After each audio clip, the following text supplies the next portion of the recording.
wonder, first off, if you could clarify for us exactly what might have happened today in Helmand that led to the death of those 17 civilians. As you know, there are conflicting reports about what happened.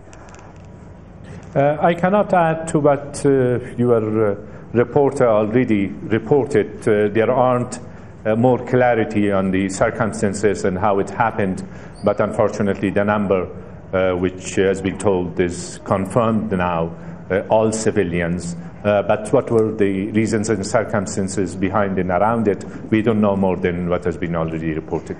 So despite the lack of clarity on this incident specifically, what is clear is that the violence has been continuing in Afghanistan, in different parts of Afghanistan. Obviously, the government isn't able to control the situation. Who do you blame? You're in the opposition. Do you blame the government for this? Or is NATO's continued presence also helping inflame the situation and not helping improve the life of ordinary Afghans? Today's situation, unfortunately, which there is a high level of violence throughout the country, and especially civilian casualties are increasing as a result of mainly Taliban activities. This is as a result of circumstances and conditions in the past few years. It's not one or two issues to be blamed for it today. Yes, the failure of the government to deliver to the people, to bring governance, developmental programs, and deliver to the promises that it had made to the people. That is one of the reasons. NATO, there is no doubt that certain mistakes has been done in part of the international community, and also not to forget the policy of Pakistan harboring Taliban and supporting them and supplying them and continued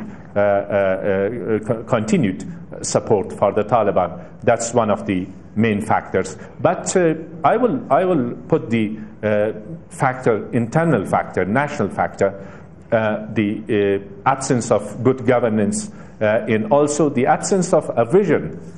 President Karzai's vision for Afghanistan, what is it? The people don't know. The sense of direction is absent. But beyond the political vision, clearly people are lacking security in their lives.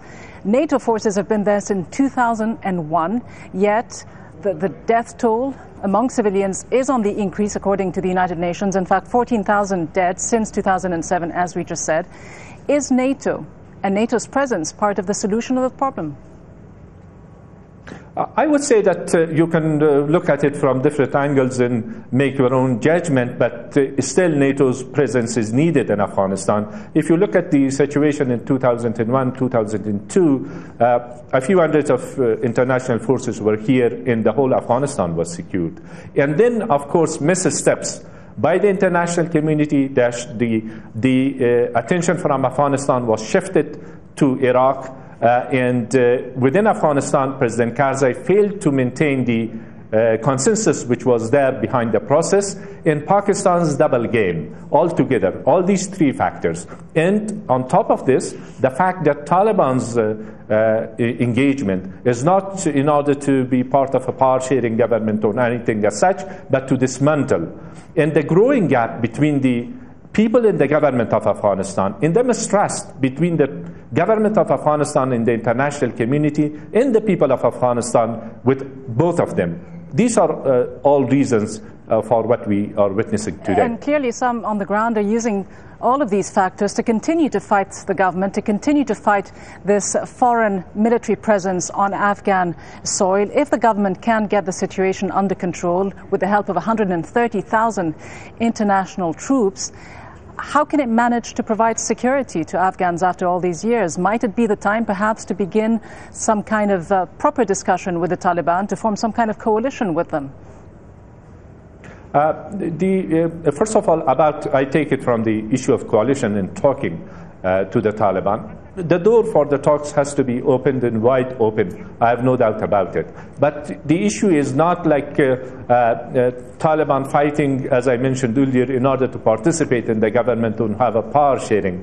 Their ideology, right from the beginning, has been to dismantle any system and replace it with one of their own, which is Islamic Emirate. That's a harsh factor. But what do you say to those who argue that the Taliban, despite their human rights record and abuses, were able to provide security for Afghans? That was like security in graveyard. If that one could be called security, so the Taliban, Al-Qaeda, all of them are capable of bringing security.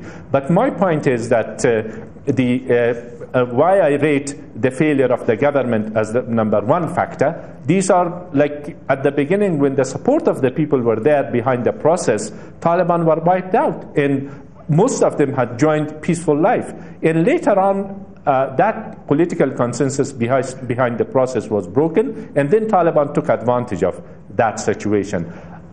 Still, I believe that this government is not capable of bridging the gap between the people in its own, in the government, and creating that trust. Saving the political process and having a regime or a government which is representative of the people as a result of free and fair election, and having the support of the people behind the process, that's the only way forward. What is missing is the people of Afghanistan. You are talking about NATO, you are talking about the government of Afghanistan, but these events are taking place in the absence of the main factor, the main beneficiaries or the main victims, which are the people of Afghanistan.